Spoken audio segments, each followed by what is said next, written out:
You're running full speed, but the markets are faster. Quasar Markets Live brings the world's top financial minds to you. Everything you need to know in one place. Learn from elite educators and gain a competitive edge, leveling the playing field for you. Join the conversation. Quasar Markets Live. Good morning, Quasar Markets Live. Hope everyone's having a good start to your day. Just trying to get centered here on my screen. It's March 20th. The market is definitely still dealing with the same three macro forces that have been driving this tape all week, right? It has been the war with Iran, energy shocks that come with it, a rates market that is pushing out Fed cuts even further, and now a quarterly options expiration session that can exaggerate every move. U.S. stock futures are lower again this morning, although they are coming off of the lows of the day. I like to look more through the lens of the three major ETFs that track them. So starting with the triple Qs, the NASDAQ gauge here, or the ETF, down about 44 basis points here, almost half a percentage point. It was down a little bit more than a quarter of a percentage point yesterday. So it continues its slide. Yesterday's low of that like 587.08 is definitely the area I'm watching to the downside. Any kind of break below that, I think, puts an exasperated issue down towards 579. And if we do recover, the key spot to quite honestly get across would be yesterday's close at 593.02. If we can go red to green there, we could get some momentum. But again, I'm going to warn that it's going to be tweet analysis all day, all night. Seeing some Canadian retail numbers coming out here. Retail sales month over month, 1.1, forecast 1.5. So not so great there. That seems to be the big thing so far. S&P down a little more than a half a percentage point here this morning. It's actually the biggest laggard out of the three indices so far. And that was down a quarter of a percentage point yesterday. And the Dow through the DIA is down about, again, almost a half a percentage point, 46 basis points. Down 42 yesterday, so down almost 1 percentage point between the two. So it's weakness across the entire risk-on atmosphere there, or regime so far. We do see volatility through the VIX has started to pick back up a little bit, but still not any kind of crazy levels. In fact, with everything going on, including quad witching and everything today, I would have expected this to be more towards that 27 area than that 25. So pretty happy to see that. Rates, though, continue to move to the upside. We see it across the entire yield curve. 2-year leading the way up about 1.37, 10 years at 1.13, 30-year at 0.68. That tells me the traders are, again, pricing in higher for longer. The 2-year reacts the most to the time period of when change should happen with the Fed. The fact that that is rising means that folks are now pushing out those rate cuts a little bit further. Gold, you know, sort of buoyed here. It got down as low as 4,500 almost overnight, back up at 46.71, but still under pressure also. Not really a huge rebound here, but at least off of the lows. And silver actually exasperating its losses overnight, down another 1.12%.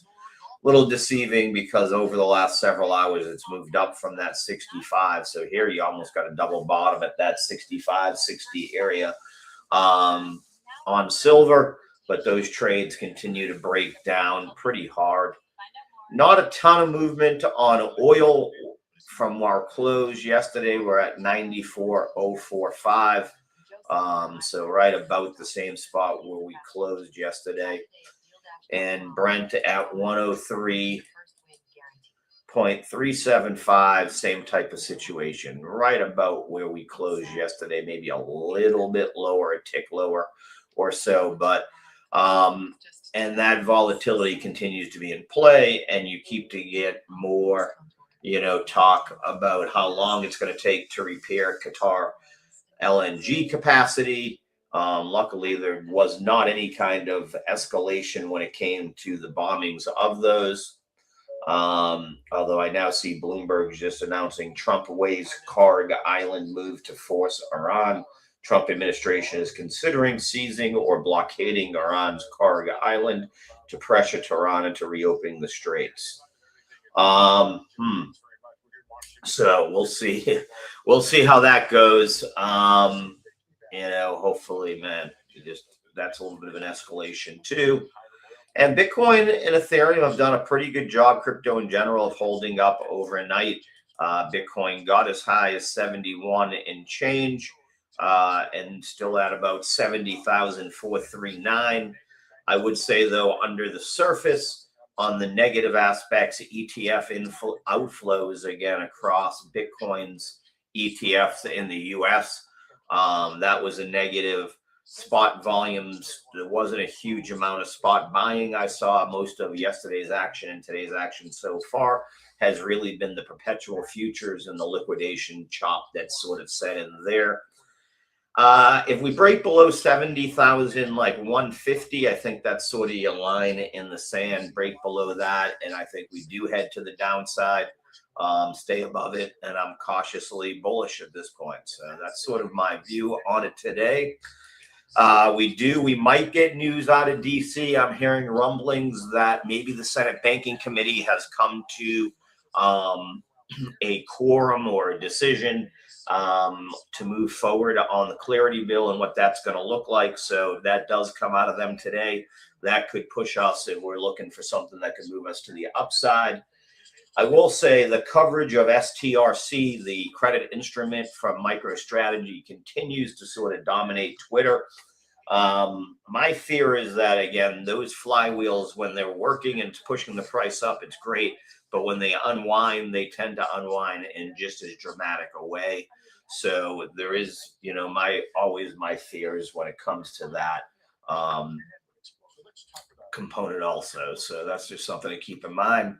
Overseas, we do see a little bit of a mixed bag, the Kospi and the stock. So South Korea and Europe showing a little bit of strength, both being up about 0.25 percentage points. So that, you know, gives us some hope. But Hong Kong down almost a full percentage point. Nikkei down 0.25 percentage point overnight. Let's take a quick look here through the different sectors of the S&P and see what we're seeing so far.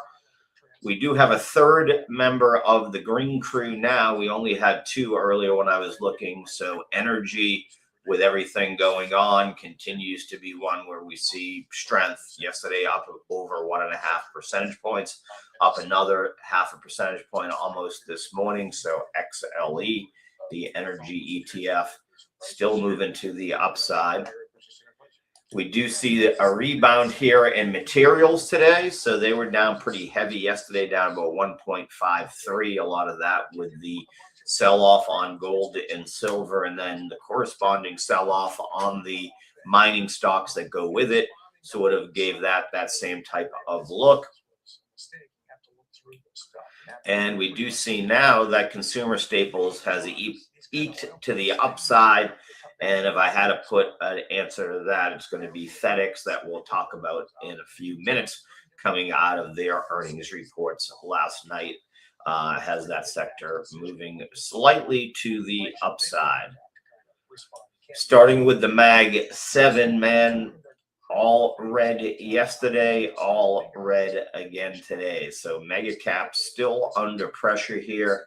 We see Nvidia drop down about 1% yesterday, down another 1/4 percentage point, but off of the lows of the morning. Apple again down 40 basis points yesterday, and this one at the lows of the morning trading, and down almost 80 basis points here. So again, another, they all seem to be measuring out, or most of them around 1.25 to 1.5% down between yesterday's close and today's pre-market. Google's faring a little bit better because it had the best day out of the Mag 7 yesterday, only down about 19 basis points, down about 60 basis points. And again, one of the ones off of the lows of the morning. Microsoft, between the two, down about 1.25, and you can see right about the lows of its trading this morning. Same type of thing, down 1.6 on Amazon if you combine the two. And lastly, Meta, which we know has been under a little bit more pressure than all the others, down almost 2 percentage points here in the last two trading center sessions. And Tesla got really hit hard yesterday, down about 3.18%. And that was after they had what looked like a cool rollout, so to speak, of the new Tesla trucks. I saw coverage in the Wall Street Journal, so I was a little surprised to see that. They do look interesting. We'll see how that goes, but that's one of the focuses of the new Tesla. You know, it's not as much on the individual cars, more robo-taxis, robots, and, the truck industry. Netflix continues to be under pressure too, down almost 4 percentage points here in the last two trading sessions. And again, some takeaways overall. Oil is still the market's macro thermostat. Brent got as high as 110. That keeps pressure on us. It continues to be a whipsaw. If we get good news, yesterday the markets really got a push at 3 o'clock when the Israeli Prime Minister said that they're much further along than expectations, or that the media is sort of covering. They're much further or closer to the end than we're given credit for. So we'll see if that is the case. But that had the markets moving to the upside. But again, you can see the euphoria lasts only for a moment or two. Rates definitely not helping the market. It has definitely started to price in, as we saw with that difference where the 2-year is the one getting hit the hardest here overnight, up about 2.16%.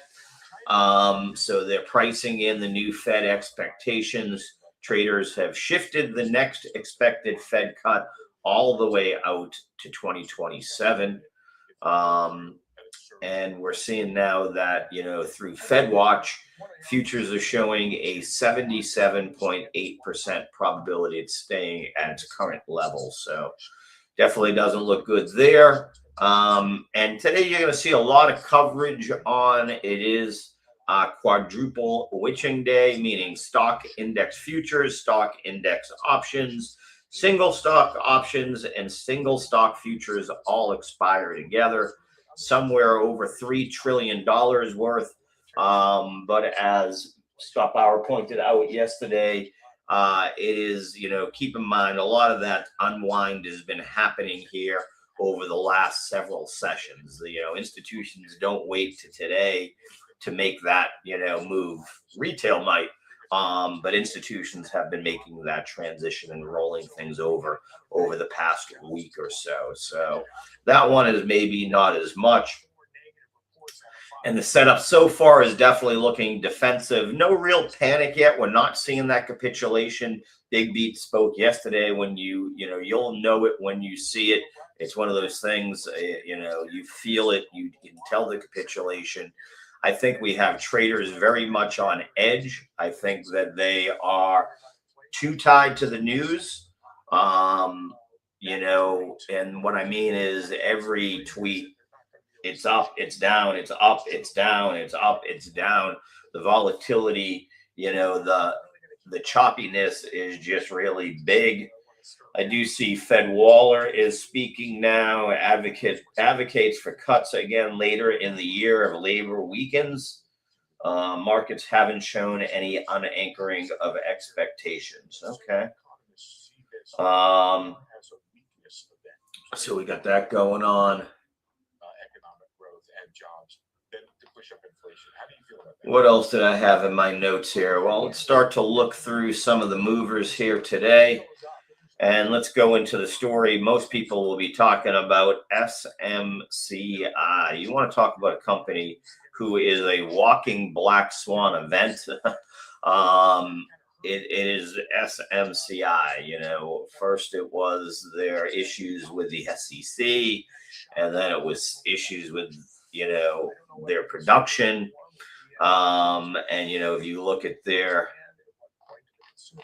daily chart, you just see the gaps down that it has taken since its highs in 2024 of 123. Trading today at 22.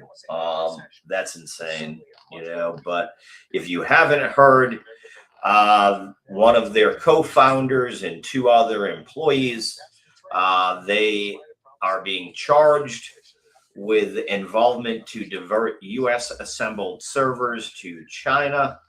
3 individuals aim to transport AI-powered servers containing restricted NVIDIA chips to China, according to the unsealed indictment.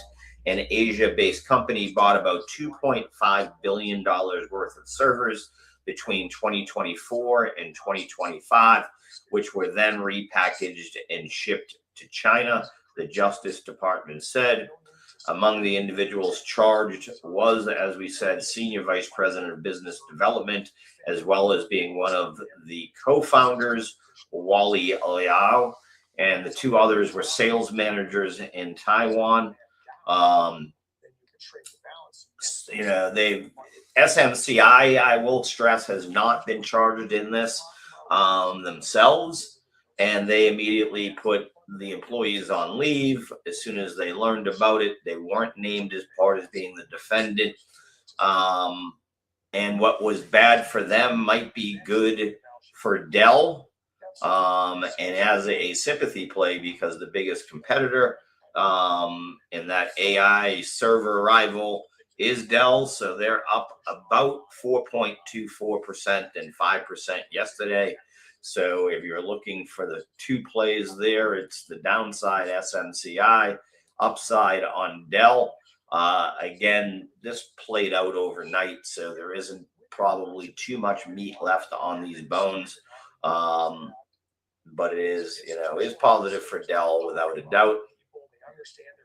Another big mover and a big beat is FedEx. He told you here yesterday morning when I was discussing it with him that FedEx was going to be a beat. It definitely was. I'll grab those numbers here. So in that sense, we haven't felt like it was that but they are up a combined almost 10%, 9.5% after they reported their third quarter earnings, but more importantly was their forward guidance.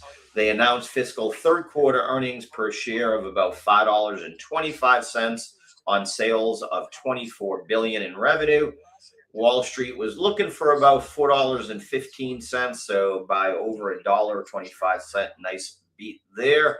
And a year ago, they did come in at $4.51 a share, and on lesser revenue. So revenue moved up over the past year, but their profit on that revenue has not. They did, though, raise their guidance. They expect fiscal year earnings per share to be between 1930 to 2010. So and again, this beat the best estimates that you had. So the range before had topped out around 19, and it implies fourth quarter earnings of shares of 5.8, which is below what Wall Street was. So while they've hit and raised the level and guidance on some things, they still weren't. It wasn't a clean takeaway there. They did point to higher U.S. domestic volumes, higher prices, and strong peak shipping season led to the earnings beat. Higher volumes are what encouraged investors the most. The freight business had been in a 3-year-long recession, and investors were hoping to see that growth take on. They did say in certain parts of the global demand landscape, there has been strengthening. China exports have picked up in retail sales, while the drag effect of others have become less severe. So not too bad there. Definitely a good beat. We'll find out if BigBeat's going to keep it, or did he already get out, or is he getting out? They did say some threats that they had was, namely the global conflict and $100 per barrel oil prices. So that has, been weighing on the stock, as you can see, since the war started. It moved down from that 393, and before earnings was as low as 345 yesterday. So nice move to the upside, big for transportation in general. UPS is the other name you can take a look at there. Obviously, they are up about 1%. Open an account today at itrustcapital.com. OFDL, I guess, is another one you could kind of look at, or ODFL, sorry. Yeah. Old Dominion, they're actually pretty flat. Didn't really affect them. Didn't know who would hit that. But again, FedEx, a nice little beat there, has them moving to the upside. Another one that had really strong earnings and has them moving to the upside is Planet Labs. They are up 29% between yesterday and today. New 52-week, and I believe an all-time high at that 32.59. Huge move to the upside. Again, this company now valued at about $9 billion. They are the Earth imaging company, right? They reported fourth quarter fiscal adjusted earnings of about 2.3 million from sales of 86.8 million. So they were, they came in at an earnings beat, but not only that, they came in with, that convoluted EBITDA and all that stuff as actually positive earnings as opposed to negative. The CEO said they had a transformational year driven by strong momentum in the satellite services, including most recently with Sweden, as well as launching 40 satellites and inking R&D partnerships with Google to explore data centers in space. So I will say there's been more talk this week about data centers in space than I've heard in forever. So interesting there. We'll have to get BigBeat's feel on, what is that time frame though there. And they delivered record revenue. Quarter four, they grew 41% year over year. And they ended the year with a $900 million backlog, representing almost an 80% growth year over year. So it is, investors seem to be focused on the sales and the accelerating business momentum, and definitely good for them. Nice move to the upside here. Planet Labs, and quite honestly, making a move, looks like it's trying to get back to that high of 34.42. So looks pretty good overall. One of my favorites, you guys know, is Firefly. They're up about 7.67% here this morning. They did report their quarterly earnings yesterday also, and the launch service and spacecraft technology company reported an operating loss of about 86 million from sales of 58 million. So not very strong, still, pre-profit for sure. Wall Street was looking for an operating loss of about 69 million on sales from 52 million. So, you know, the earnings is missed, but sales matter more than profits, it looks like at this point. Company still relatively new, operating in that commercial space business. It, you know, it has had a lot of launches and a couple recently that had the price moving. And they did come out and say they expect sales of about 420 to 450 million. So right in line with what Wall Street was expecting. And that's up from 160 million in 2025. So again, they seem to have strong sales growth. Now they've got to work about being profitable with those sales for sure. But that had them moving to the upside. A little merger and acquisition talk in the world of food. McCormick Company, Baltimore-based spice company, is maybe looking to combine Unilever's food business with their brand. So pretty big news. The makers of Old Bay and many other things looking to increase their reach by taking over Unilever's food division. So pretty big news there. Also, those were most of the early morning movers. Let's see what else, if there's anything new here that is taken off one way or the other.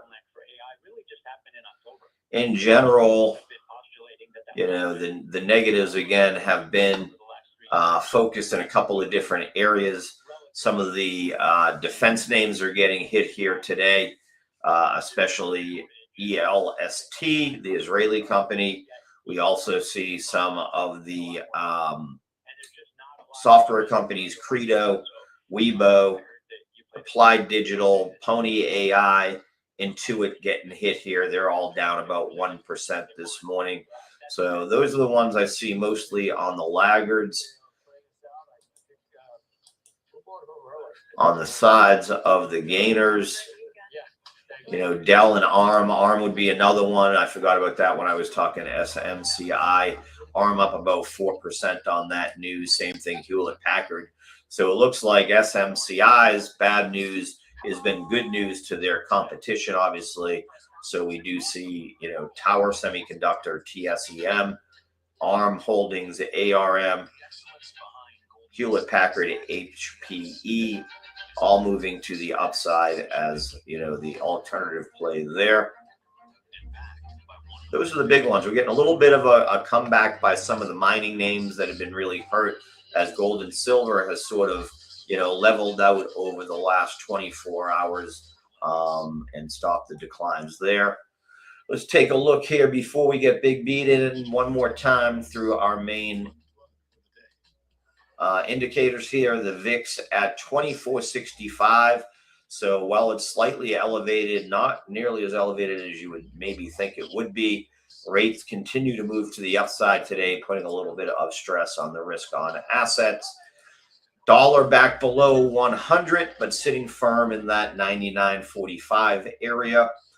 Gold, as I said, has come off the lows, got as low as 45.05, I believe, overnight, now back at 46.79. But again, definitely not much strength there. And silver down another 1.46% here, and down at 71.78. Oil is starting to tick up here over the last hour. We're back above the 104 handle on Brent. And again, we continue to see a $10 difference between WTI and Brent. WTI not getting hit as hard. And Bitcoin did a nice job of holding above 70,000, but the closer it gets to that 70,150 key support I spoke about, the more worried I get. ETF flows were not great yesterday, and spot buyers really were not buying the dip really yesterday. It was more perpetual futures that just put us into that chop. Okay, we've hit the top of the hour. Let's put his intro into place and get him in here and find out how he's ready to get his trading day started this Friday. When markets move, Stephen E. Orr takes the chair. From the White House to Wall Street, he's spent decades at the intersection of policy, markets, and real capital. And he's seen firsthand how institutions use data behind closed doors. Now, as founder of Quasar Markets, his mission is to pull those signals into the open so everyone can see what really moves the markets. This is Stephen E. Orr, Big Beat on Wall Street. Let's filter the future live. Big Beat, how are you doing this fine Friday, my friend? Good morning, Howard. Yeah, it's we've crushed it. FedEx, I've been talking about FedEx for about 2 weeks now, and I sold FedEx on the pop. And why did I do that? Yeah, why did I do that?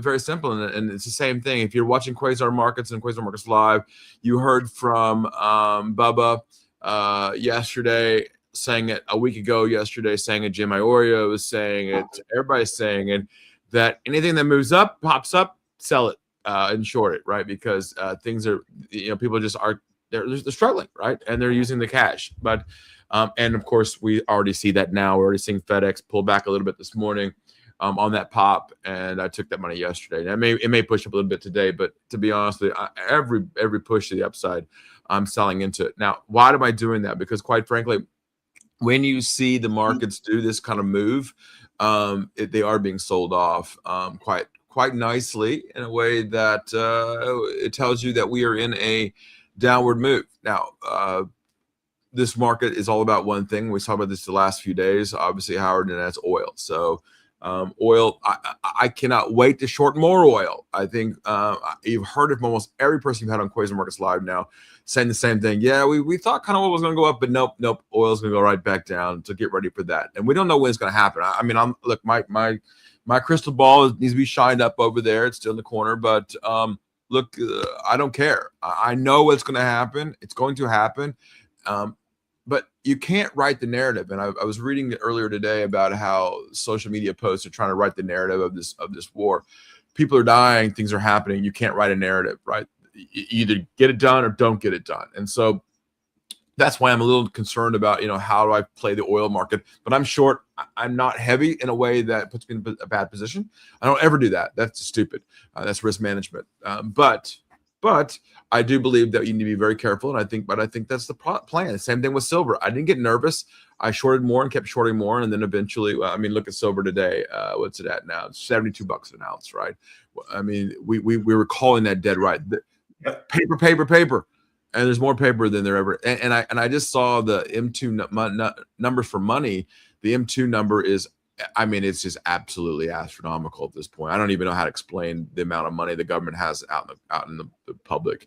Wow, it's an unbelievable amount of money. Yeah, without a doubt there, Steve.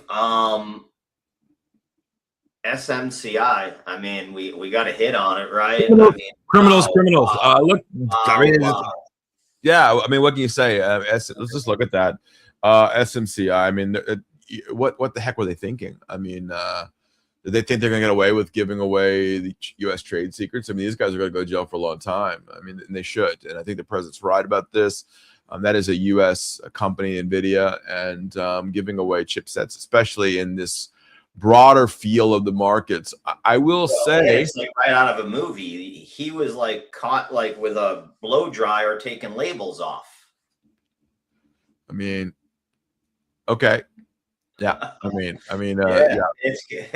It's just crazy to me. Play stupid games, get stupid prizes, right? That's just and I will point out that the company directly has not been charged or implicated in any way, but it doesn't matter. Down 23% here, and I know this answer, but I got to ask: you buying the dip? I am actually. There you go. I will say, you already knew the answer to that question. You set me up. I don't like the way that this played out. And look, this isn't the CEO of the company. This guy was a former startup. I get that. And when it started up, it would be like some of the people in here, the company here, that it would have done that. that's just asinine to me, Howard. I mean, why would you do that? Were you mad at? Were you mad? I guess, but he also already owned, I forget the amount of shares and that's one of the reasons the price is down, is everyone's figuring he's going to have to sell all his shares. And that's my bigger takeaway, I think, there too, is that is a little bit of a fear. Okay, I made a mistake. I didn't sell all my FedEx. I thought I sold it all yesterday night. I only got rid of 3/4 of it, so I didn't get it all. I guess I had more than I thought I did. Ouch. Okay, I'm just looking at my account now. But I'm excited about this. I like the SMCI play here. Yeah. Awesome. So that obviously led the news from there. Other earnings so far, not really that much going on. The other news, what do you think about McCormick's maybe going after Unilever? Yeah, I mean, I like that. I'm gonna wash my body with my soap, and I'm gonna eat my salt and pepper on the. Look, that we've talked about this. M&A is gonna be M&A is M&A, and I think the rearranging of companies the way that they are. And I just made this comment the other day to my wife, and I was like, look, the problem that I have right now is November, and November is going to change a lot of things. Meaning that we already see on the FCC, the Democrat already voted against this. It's stupid. They know how to run a company better than some political on the board, right? And I'm afraid that when the Democrats get back in power, it's going to be flipped around again. That they're going to stop everything like they did in the last administration. And that is definitely not the way to do it. It is to be more thoughtful about the process. And this is a good thoughtful process, right? They understand food, and food should be in the same spot. You don't want to put dog food in the same spot as you or meat in the same spot as you put in other products, that may not be. Come on, folks. It's Unilever, one of the biggest companies on the planet, right? They know what they're doing. They have AI, so let them do what they're doing. Now, is this going to cause a problem with other companies? No, it's not. How many salt and peppers really are there? There's Morton's. There's a few other companies like that. Now, this is good, but I'm a little concerned that a person like Lisa gets back in there and stops every single deal. That is bad for America, and we know that, and we saw that happen. Now we've gone the other way where every deal is getting passed through. But this is a thoughtful one, and I like this one. Yeah. Okay, well, that's good. Taking a different way with you there, Steve. Here in the Midwest, people are not very happy about their inflation when it comes to fertilizer. Is there going to be an answer for this? I mean, this is huge. Yeah, what did we talk about the last 2 weeks? I said this before. Anybody on any social media has talked about fertilizer. I saw it so many places. I mean, that's part of being in the world that we're in, Howard, is that I understand how the commodity market works for 30 years. 2 months ago, I said, the things I worried about was natural gas exploded the upside, right? There it goes. The Strait of Hormuz. Now, if we look at fertilizer, I think a lot of people don't really understand how fertilizer actually works. So I will begin to explain fertilizer to so many people, because that is, I come from Southern Illinois, right? So I understand pigs and chickens and hogs, and I understand how the game works. Fertilizer is different in every part of the world, all right? So potash, potassium, all those things, nitrogen, all need to be mixed in different ways, and they all come from different areas. And it's a very strict positioning, because nitrogen can create bad things. We saw that with bombs being made, and so there's a major strictness on potassium and nitrogen as well, and the farmers. So when you look at what the farmers need, you need to understand what the farmers are planting, right? So if they are planting more corn, they need more certain nitrogen, right? They need certain types. And you look at the companies that are out there. Now, you need to look at Bunge, BG. And if you can, Howard, if you're there, can you pull up a chart of BG for me, for Bunge? I think a lot of people don't really know this company. Hoping there you go. Yeah. There, Bunge Limited. Yeah. And I've heard the other day someone talk about it, call it Bunge. I'm like, it just irritates the hell out of me when somebody mispronounces the name of a company. But it is Bunge, and they are a great company. I've known them since I was a little child, and I also was buying them in the $30 range too. I think they're a little high right now because of what's going on. This is actually one of those companies that you could short on this move. because look, I get it, but these kind of companies, their margins are usually very small, but right now their margins aren't very small right now. So this is a company that you could go, ooh, all right, they made their money, now let's make me my money. So yeah. Awesome. Yep. CF's another one you can look at there, and Mosaic, MOS. Mosaic is a good one. Yep. Other movers there that we've seen. Overnight, Bitcoin held up pretty well, Steve. I'm hearing rumors that maybe the Senate Banking Committee actually comes through with a worked up, bill to take to the Senate. So we'll see. The question is, does the president sign it? He said he's not going to sign anything. He's getting mad about the SAVE Act. And I was just listening to a podcast this morning about the SAVE Act and where we are with that. I was listening to the New York Times one. I listened to one from the Washington Post. I listened to one from CNN. I listened to one from Fox. So I got all aspects of the SAVE Act. It's pretty much DOA. It's a silly bill. I went through it my own self. It's a waste. Oh, you've got to show your ID. Folks, let me tell you something. If you love the Constitution of the United States, then you're hating the SAVE Act. Oh, but you need your ID. Come on, what's so wrong with this? Well, the problem is that not everybody has the same ID all over the world, right? That's why they have this Real ID Act. That's why they have all these things going on. And if you don't understand, there's also some riders attached to this bill. I actually went through it piece by piece. Just understand the act. It is not a good bill, folks. It is. I understand what the president's thinking, but the bill has a riders attached to it. I understand. I won't even get into that side of it. I don't even want to get into that. But let's get into the SAVE Act itself. If a person has to get another ID on top of the IDs that they already have, that costs them, and not everybody can afford those kind of IDs, right? I mean, I just got one for the TSA that cost me another $80. That, folks, is called a poll tax. And we fought the British so that we didn't have to have a poll tax. That is against the Constitution of the United States of America. So I am tired of people saying, oh, but you got to have an ID. That is against the Constitution. So don't tell me you like the Constitution and you want to see an ID. That's BS. So there you go. I'll get off my I love it though. I love it. But it's true. It's because people like the argument is one that doesn't hold water. The bottom line is it's a poll tax, and that's the takeaway you should be taking. The common sense takeaway from it would be that, but common sense sort of left the building a while ago. It seems like. Steve, are our Oculuses dead? No, look, I have one and I love it. I have an Apple Vision Pro. I love it. I understand the next level of all this. I had to get them so that I understood how this all works. The metaverse is not dead, folks. Okay, the metaverse is growing. It's Horizon. It's the platform that's inside of it. And I played a few games inside of it. It's just for kids. I get it, and I'm like, okay, I don't really understand how how I see myself. When you look at the metaverse, it's not going to be based on games inside of it. It's going to be based on how we live in it. And the machines are too heavy on your head. I know that. We all know that. We want to live like this. Look, it took me forever to get used to my glasses. I you know how it's like. We all have glasses.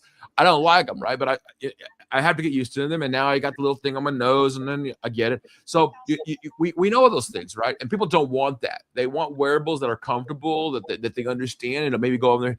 And they want to be able to see something that makes them.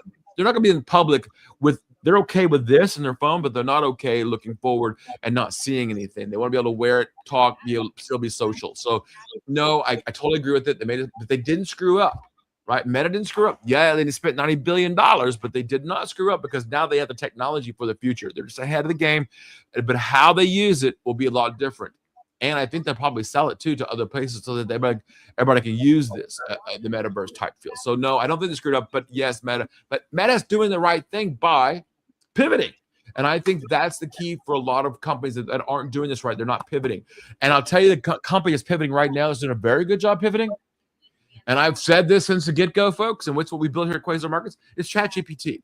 Perplexity did the same with Perplexity Computer, and ChatGPT is doing the same thing with their computer. So they're also going to get into the metaverse. They're also going to be seen as so it's all going to be one big ecosystem. Yay! It's what I've said for 15 years. They're finally catching up to that. We're already ahead of that. But what I'm saying is now, look at it, Howard. This could be literally the future if we make this pivot, and I think Meta's doing a good job of making that pivot. Awesome. Are you buyer at this level? No. I figured Right. that. I liked it at $100. Under $100, I was buying the hell out of Meta, but I think the Meta has some Lucy, you got some explaining to do. So, a lot of money to be wasting, but they didn't waste it yet. But let's see how they pivot. And I like the pivot here. It's good. Steve, what else are you going to be looking at here as we get into the open today? Where are your eyes? Oil. I mean, it's still oil, right? The volatility index is still a little high for me. Obviously, you are right. Bitcoin is one I definitely am watching here. FedEx, I'm out, and I'm not looking at it. I took it off my screen because I made my 11.5% on it, and took that off last night when it popped up there. It got up a little bit more this morning, and then people are like, wait a minute. It got to my numbers where I thought it would, and I'm like, I'm okay with this. And I still like FedEx. It's a good company. And I'm also watching the dollar and gold. Dollar obviously is still roughly around 99.5 handle there. But gold, I mean, we talked about this yesterday. Gold and silver is getting absolutely slaughtered. And I've said this. I thought gold prices were way too high. And most of this is paper gold. So paper gold does not make me happy. No, I don't. But I mean, as you know, I just set up. I'm buying SMCI, not before the market, not pre-market. I am going to wait and let it shake out a bit because I think you're going to see a little bit of more shakeout here in the morning. So, and I'm going to buy a quarter position and probably start accumulating as we realize that this deal with SMCI is not that big of a deal. But I will tell you something else. It's not a big deal to them. Correct. It's not to the company, but did they screw up? I'll tell you, folks, if you want to look at a company and if you look at a weekly chart, and I just did it, I bought another machine, is Dell. People I've heard. Oh, well, that's the other side of the SMCI trade right now is that. So, but that worries me because of the fact Dell, ARM, all those are up on an artificial pump from SMCI today. Correct. That's why I'm watching him. I'll tell you the other one is Micron too, MU as well. I still think probably they did their thing. If you look at a weekly chart, they did their thing, and now coming back down. Will it continue to come down? I don't know yet, but probably. Look, and I think you still have to keep your eye on the geopolitical issues here that are going on. Look, I don't like talking politics that much. I know it feels like that, but it's not true. I'm doing it so that we can understand how it's affecting the markets, and it's totally affecting the markets. And your charts aren't telling you everything. If that was the case, your chart at 3 o'clock yesterday was saying the NASDAQ is going to continue to dump, and then Israeli Prime Minister comes on and says we're getting closer and we have a power hour from there. But again, like you said, it got knocked down. It's whack-a-mole right now. Things that pop up get whacked down. So speaking of pop-a-moles, here is our man himself, Steve Flanagan. How are you doing today, my friend? Oh, whack-a-mole. Okay, I'm doing well, guys. Tough to find something to trade off except, what's going on with Iran, and all the central banks have spoken, and look at interest rates. Probably the biggest kibosh to talk about. Did anybody lower? And nobody's lower. Everybody's worried. Monetary. I got to run. I just had to know. I didn't know if something. Steve, was it political though? Was it political though? I mean, obviously Powell stuck his finger in his nose, in his ear, right? He said, "Screw you, Mr. President." Yeah, I mean, everybody said if there was one word that every central bank echoed, it was uncertainty. Yeah, and I don't know. Is that political? I mean, you've got 5 European nations now saying that they'll help keep the Straits of Hormuz open. Japan also saying, I just, I really hope that this thing comes to an end quickly, because I'm getting very concerned. And what is my concern? The focus is interest rates. Yeah. If monetary policy makers are so concerned about inflationary risk, is there one that is worried about economic growth? I mean, you're in the ECB actually is considering, if it considers raising rates in April. That's what one of them said. I mean, how ludicrous is that idea? Yeah. It just, none of it's making sense. And, hey, if you're a consumer, if you're a populist member, if you're one of us that sits down here and has to live each and every day, screw you. We're raising rates because of oil. That's I don't know. That just, to me, there's a major divorce here that's ready to happen. And I'm still short oil. I'm not scared. Steve? I mean, I feel like my crystal ball needs to be shined up. I got to put some Windex on it, but it's still broken. But I can tell you, I still want to short oil. I think this is nonsense about what's going on in Iran. And I think that I was reading this morning on the Washington Post about how some of these Middle East countries now want to get involved in the war and shut Iran down pretty quickly. They're tired and sick of it. Right. Yeah.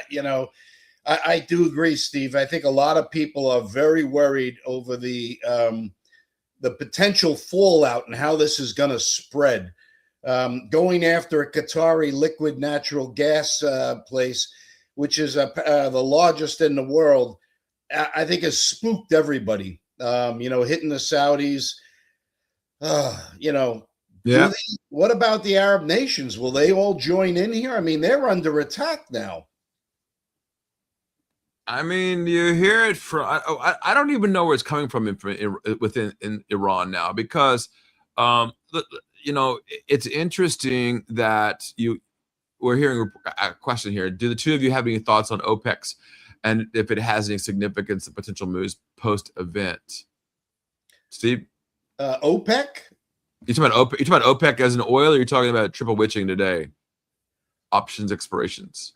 Well, if it's option expirations, I mean, you've got 5.7 trillion. Howard was talking about most of the institutions have already made their moves. However, any sharp move in the market is going to destabilize that entire witching option expiry moment. So that could be, very, very big. Does it have a big? I think when you go through these triple witchings, the size of the moves has people on both sides of the market. Right.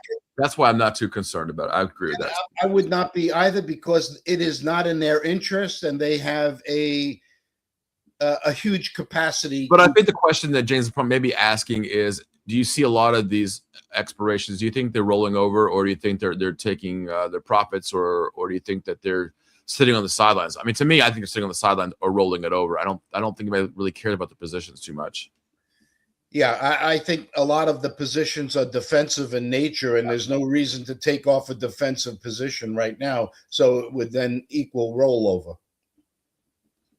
Yeah, and I agree with that. And, when you look at it's interesting. If you're ever in Chicago, the S&P pit sits right next to the BIX pit. It's off the side of the BIX pit is. And I was just talking to Scott, and look, it's not crazy right now, right over there. Their craziness is being based on the war and not expirations, I think, more than anything. But we'll have Scott on here later today during our media day, and today is media day here. We are going for a big number today, folks. For those of you who don't know, once the morning show is over, I will go like last time. We will go on at 10 a.m. and we'll turn the machine on. And we, as you know, for most of you don't know, we did 1.3 million views. Number one finance show on the planet. Isn't that crazy? But we're shooting for 2 million views this time. We'll see if we can get it. That's only way we can do that is if you like, subscribe, repost, and be part of us on the media day. We have some really cool people today. Ron and Son is back, as you all know. And if you haven't had a chance, Steve, we let them know a little bit. The new website is up, quasarmarkets.com. Go check it out. And the new platform is up. Now, be easy on us as we have some things that we're working on and putting some cool things in. But the new platform, the platform that I've always wanted to build over the last 3 years of my life, in that case, 20 years of my life, is now done. The one that I've always wanted to have is now here, where it works in your phone, where it works in your computer, where it works everywhere. And it is just amazing.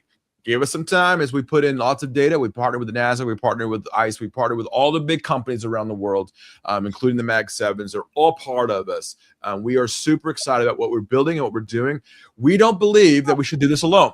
We believe in the ecosystem. We believe in you. We believe in making you better. That's why we have the quality people like we have Steve Flanagan on here. Those kind of people. That's why we're doing what we're doing. So we appreciate everybody here, and we have an amazing future ahead of us. And we will also talk about, in the future, you will have a chance to buy shares in Quasar Markets starting very soon. That is already done, folks. The SEC has already approved this, and we will be releasing that as well. And we also have a merchandise page also as well. We will talk about that. We'll show all that at the 10 o'clock as we start the process there. And Steve, one of the things I have to say from my perspective as CEO and founder, as your partnership with me, I really am. You and I have really developed a great relationship over the last decade, and that I really appreciate your insight and you being a part of the show. And you are religiously here Monday, Wednesdays, and Fridays every time, on time, every time, and I really appreciate you, man. Thank you, Steve. It's been a pleasure, and 43-year career. And then, I'm enjoying doing this, bringing some of the institutional side of what we used to do, to the Quasar Markets family. You mentioned the pits, the S&P pits. Geez, I can remember in the 80s, as currency markets exploded, in the early 80s, I can remember going out and trading. We used to arb between the cash market and the futures there, and going out onto the floor, and they walked me through, and you got that chance to watch the S&P pit open, and that tremendous rush of people. For example, if you watch Trading Places, that's a good representation. Only reason I'm bringing up, because in a sense, that is what the electronic markets have grown to. There's a lot of movies. There's a movie called Floored out there. It's all about the traders that used to trade on the floor, the locals, they called them.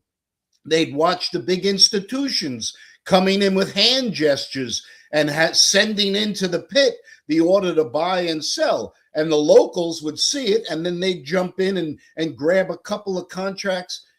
All of that is exactly where the electronic marketplaces have gone. That's the roots. And so I encourage people, when you have an opportunity, to look back in these things, because this is the roots of where the trading markets have begun.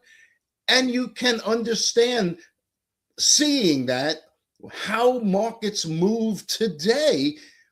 The transmission of information is instantaneous today. And I always say, bring up a 1-minute chart, watch non-farm payrolls come out, and watch how the price auto adjusts and then sits and goes back and forth. Can we get into those moves? No, we can't.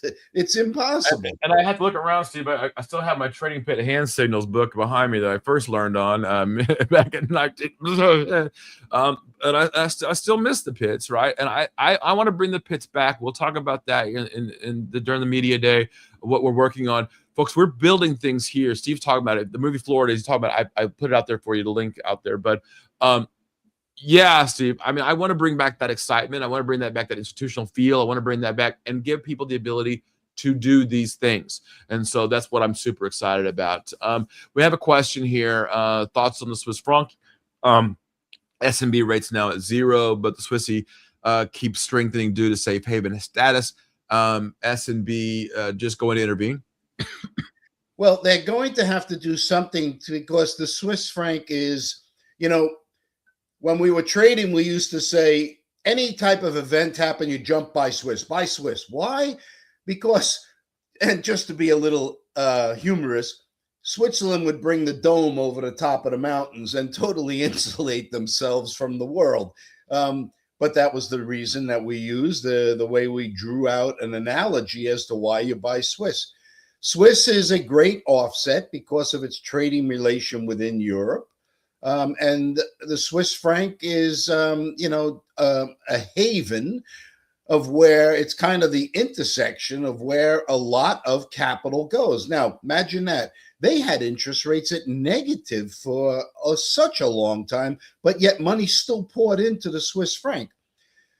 Switzerland, as you may or may not know, is also one of the largest, if not the largest investor in the U.S. equity market. So Switzerland is a very unique country and worth a deep dive by all the viewers to understand how and what it does why do they constantly have to intervene is because of the Euro-Swiss exchange rate.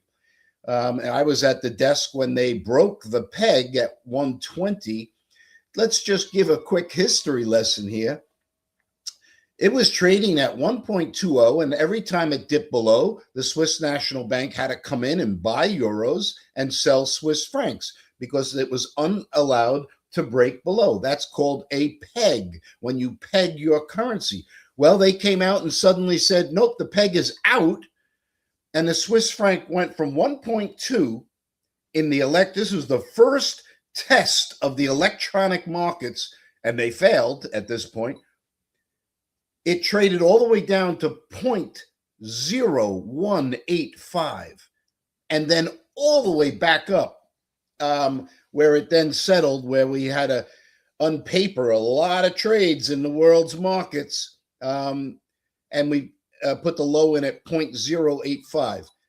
Ever since then, that was 2015, ever since then, we have been, the Swiss National Bank has been involved in the markets in trying to buy or sell. Usually they are selling Swiss francs in the market and buying euro because the world still looks at it as outside of all the international geopolitics.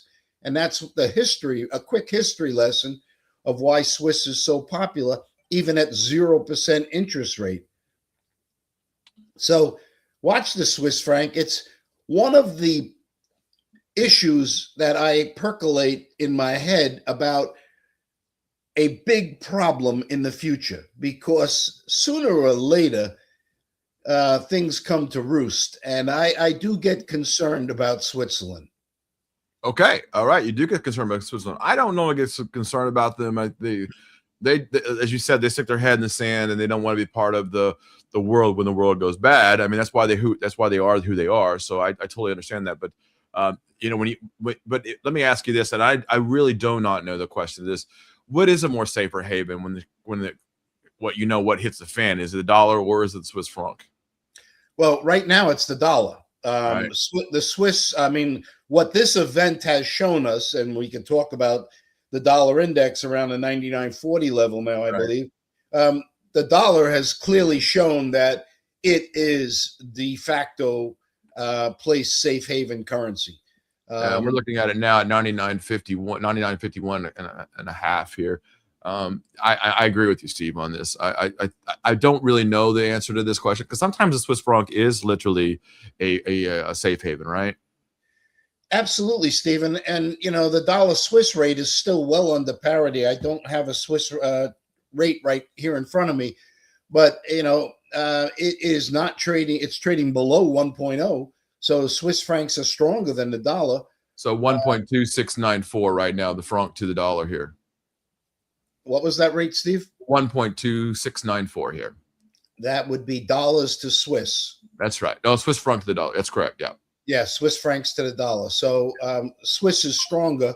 I don't know how that's going to change. I've tried to buy and pick the bottom on that one so many times.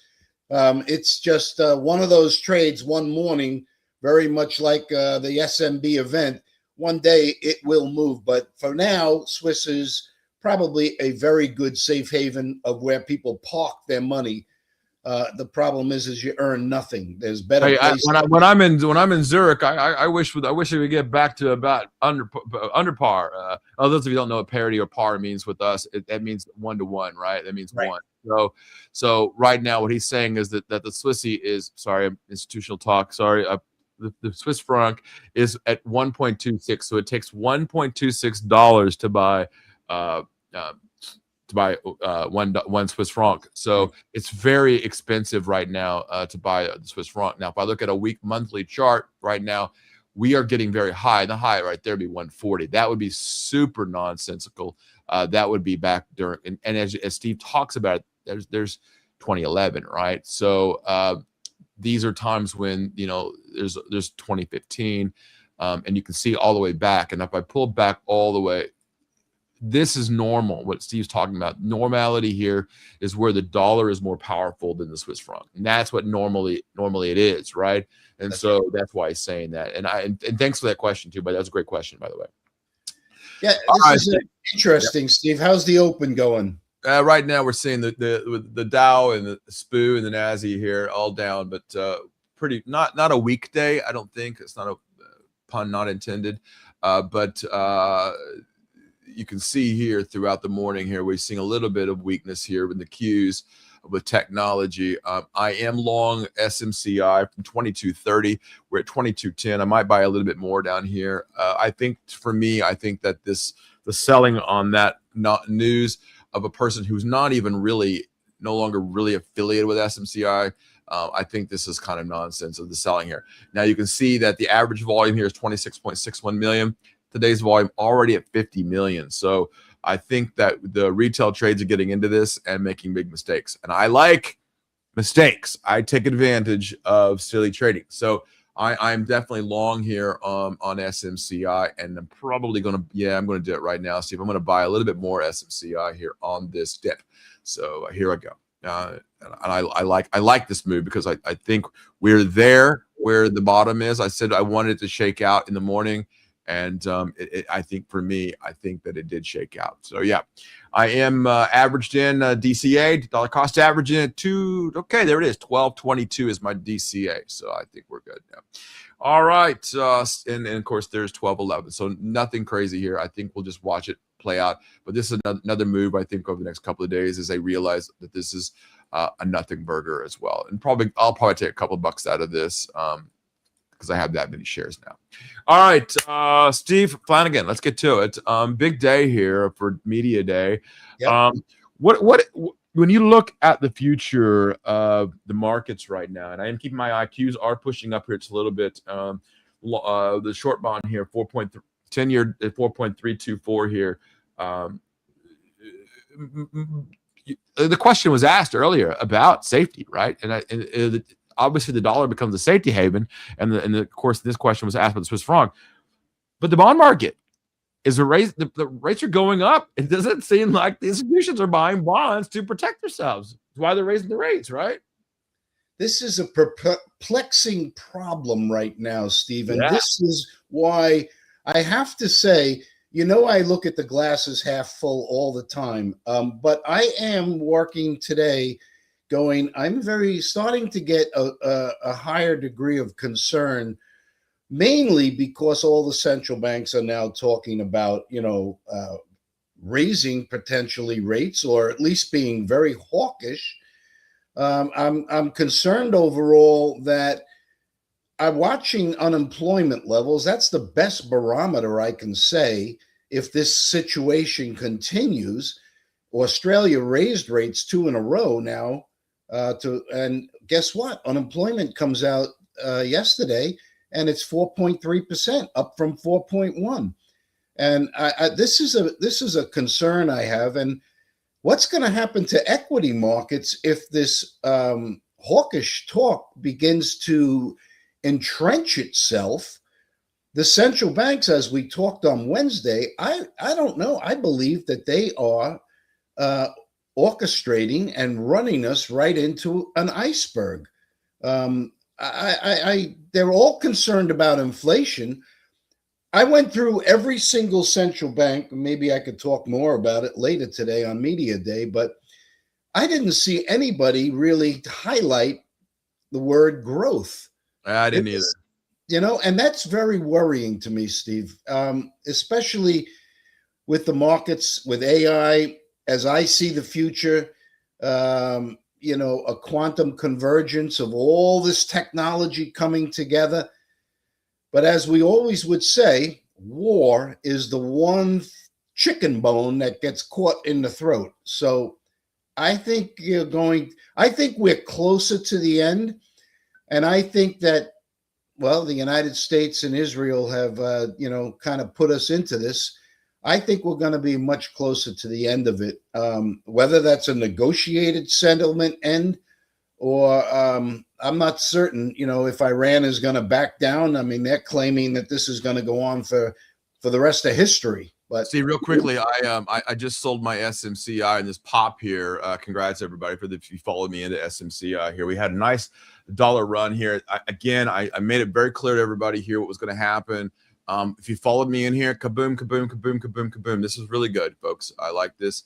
Probably will run a little bit more, but the selling was silly, and that's what we mean by looking at your charts and still moving up. Silly, take advantage of people. 2244 now on the SMCI, and now here comes the pop, and now your charts are showing that, right? There's your big run up, and congrats for everybody if you're paying attention and listen to me here. You're crushing it right now, so congrats.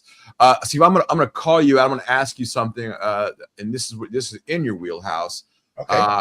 Dollar yen.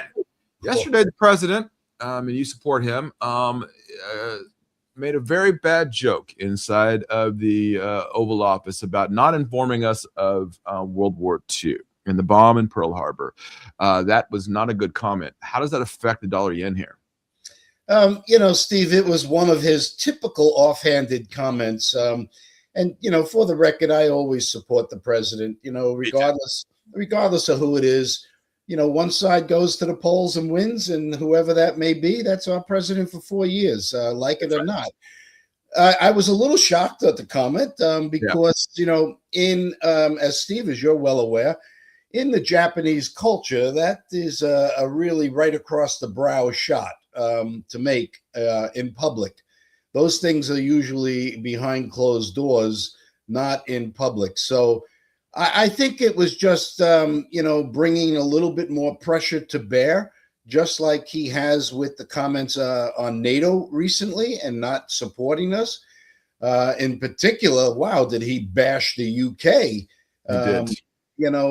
Telling Starmer, the prime minister, who said he couldn't make a decision on sending minesweepers in, that he had a check, and Trump called him right out. Who do you have to check with? You're the prime minister. Well, he does have to check with the parliament. I know that for a foreign entity that the United States has to check with Congress sometimes. I know the president doesn't do that. But I worried, Steve, on the yen. We got really close to that 160 level. We hit a high of 59.90. And then, of course, the Ministry of Finance has been coming out making all sorts of threats that this is disorderly, doesn't reflect fundamentals. I would say it does reflect fundamentals. Japan's rates are 0.75, and the U.S. has now turned hawkish. So I'm thinking you may end up with another run up here. The currency markets are at a very important inflection point right now. Does the dollar index hold? And if it does, then all the currencies are going to reflect. But if that dollar index holds and we trade up, dollar yen has got a real big shot here at breaking above the 160 level. And let's see what Bank of Japan does. I am sure behind closed doors, that was an issue brought up between the two leaders. Folks, so if you don't know, I did sell my FedEx a few minutes ago. I had just a little bit left. As you know, I sold that. Why did I do that? Because I knew FedEx. We talked about the show a million times about FedEx. FedEx had great numbers. Boom. And you heard about it from several people. Anything that pops up, take your money and run, because this is that kind of market. And guess what? FedEx already backed down. So I might be picking up my FedEx here again as the traders are now doing probably the wrong thing, as we saw the wrong thing happen this morning, and we took advantage of that in SMCI now at $23 a share. I might have got out a little too early there, Steve Flanagan, but I'm okay with that. Profit's always a good thing, right? One of the biggest things I tried to instill upon developers was the ability to have these algorithmic order execution systems, which make moves like that. When they have to sell, they just sell. No matter where the next bid is, you could say, my bid is at 20. You get given and you go, okay, now I'm 17. And they get given again. Well, they reinforce the moves up and down. So we take advantage. But one of the biggest things I tried to instill into the developing world was adaptive. Why are you following a move like that with your model? It never happens in normal times. Why would you create that? because the underlying thing is the computer says if it answered me back, I must sell or Right. I must buy, and there is no adaptiveness to that model. I mean, I can't argue with that. That's exactly right. Steve's absolutely right that we set those algos and it can't be configured correctly fast enough. When we set the algos, they're set. You can't make the change in real time. Now, some algos will argue and say, "Oh, well, our machine changes on." Not really. It really doesn't. No, nobody. People who claim that they can. Well, that would be maybe a handful of hedge funds that have developed that sort of technology. But when you send something into an environment of prices, right, into that world of automated prices that are moving back and forth, how does it make a judgment in that environment? It's got to come back to its source of where it was sent. There's a delay. There's no way an autonomous model could be out there yet. And then the word autonomous, would you really want a computer model? No. Okay, we can all go back in history and look at Knight Securities that in a brief 25-minute period was out of business. Okay, Steve, explain that, the Knight Ridder situation. Explain that situation. I'll let you talk about that. That's a great point. Okay, so Knight Securities had, in actuality, they had a testing, and they were testing a execution model, and I forget what year it happened, but it was prior to 2017-16 area. It might have been down as low as 2012. And so in their testing environment, they would say, okay, let's sell. And then they had a program that would come in and buy it. So it fictitiously gave a two-sided market to their testing environment. But what they did was they released this into the real market, 2012, thanks, Steve, into the real market. And so, of course, that the internal buyer that gave the market a two-sided market in their testing lab, that was out. And so it went in and it just started sell. And of course, there were companies, I believe it was like GE or something, traded down to like, I'm not sure if it was the company, but I'll give you an example. It was like, if it was trading at 65, it's suddenly trading at $2. And anyway, within a very brief minute or two, phones were ringing at night saying, what are you guys doing? You're selling everything. And they didn't even know it. Which gave the rise to the whole idea of a risk manager around an automated system. But they were out of business. They went bankrupt by the end of the day. The question that all of us on the inside of the marketplace had to ask was, who bought all the cells?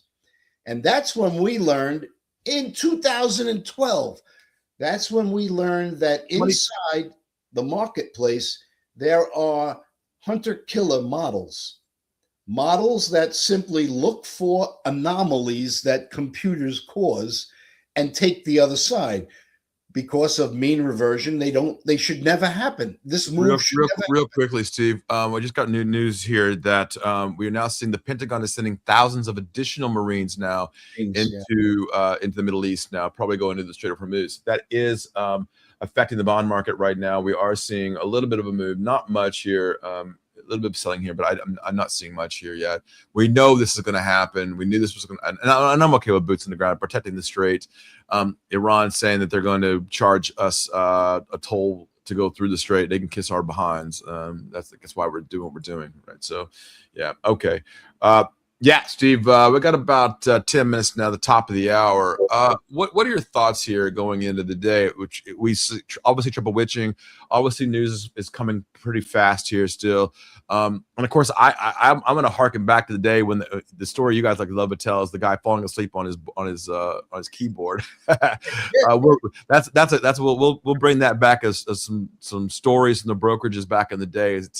We'll have a Steve Flanagan day telling old story. Well, I'll tell some of my own as I've seen as well. A broken nose myself. Look, when you look at the market today, a lot of the old fun stuff that happened back, we don't really see anymore, right? It's kind of boring, and I look, I'll be the New York Stock Exchange in a couple of weeks. It's like a television studio again. That's right. Yeah. But there's still trading going on. But it's all about psychology. It's still all about psychology and how people and how machines and how we all react to the news and how we react to the trading. And has you personally, Steve, have you traded differently psychologically over the years? Considering, I know you talk about the news all the time, but do you personally trade psychologically different? Steve, I do. I always try to keep a bit of cash on hand. Yeah. And sometimes the wait is quite a long time. Yeah. But I wait for markets like we are in, because as I watch you on these daily shows jump in and buy things like you just did, that is precisely the type of move that I look for. Right.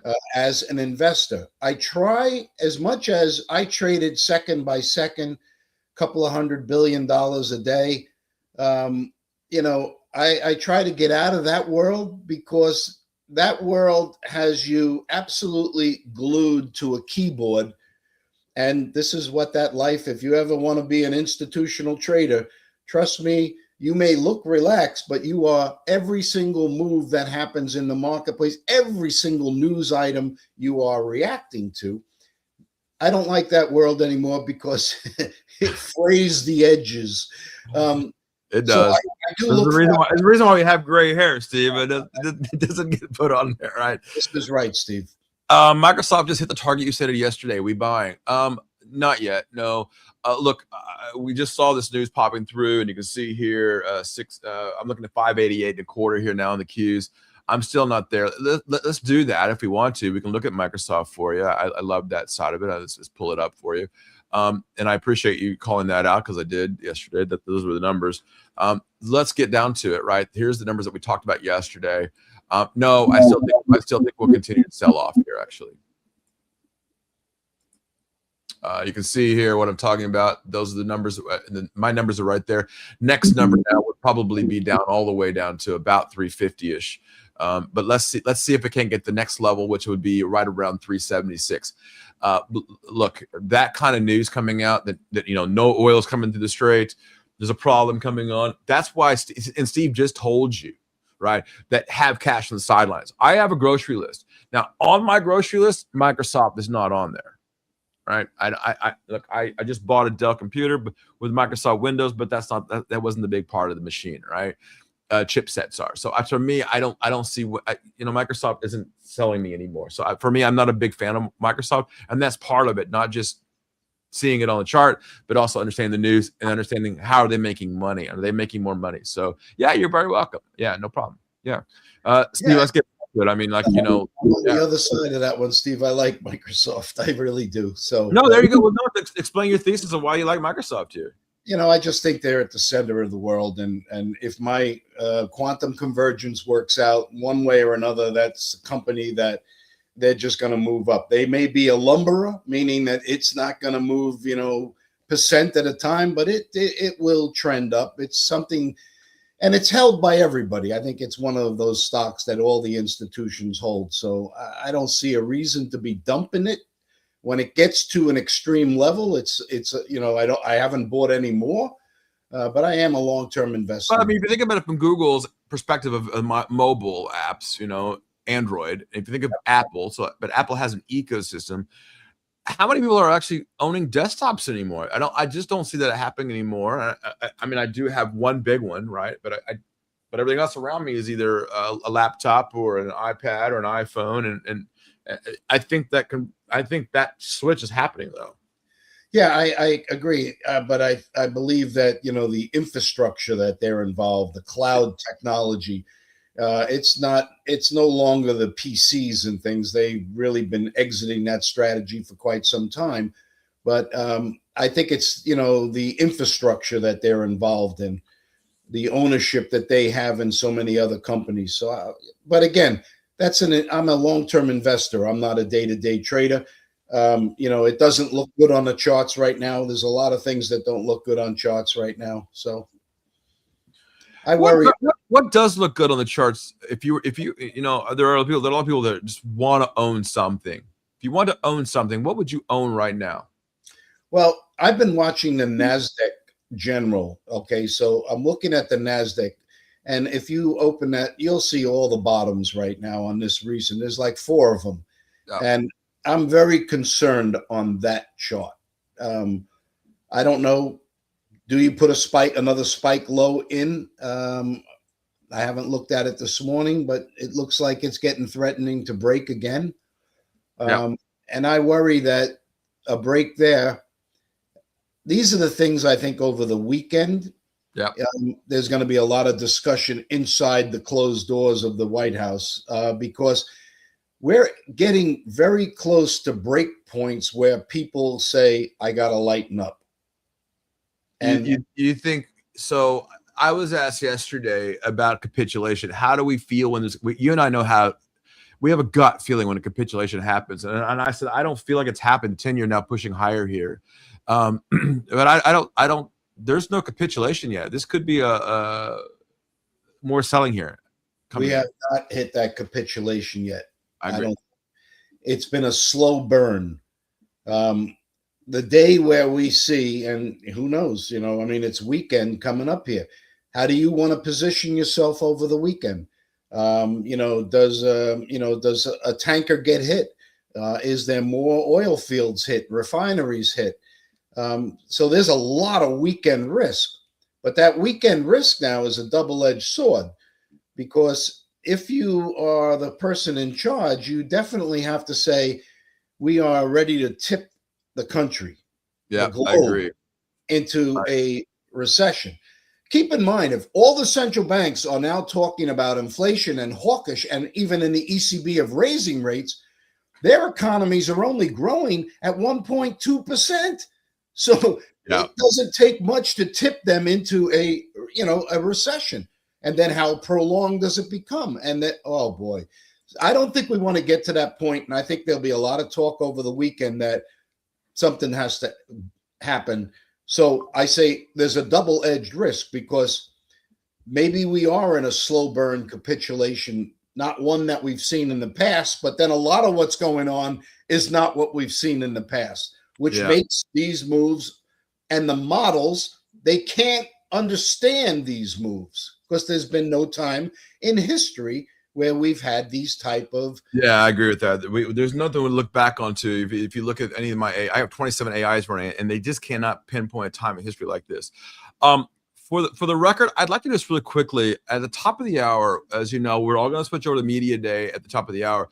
But before I do that, I see him in the waiting room here. Hopefully he has got a smile on his face. I do see the smile on his face. I want to bring him in, Steve Flanagan, and my friend Ron Asana. Are you excited about media day today, Ron? I'm very excited. Yes, I am up, ready to go. A couple of cups of coffee.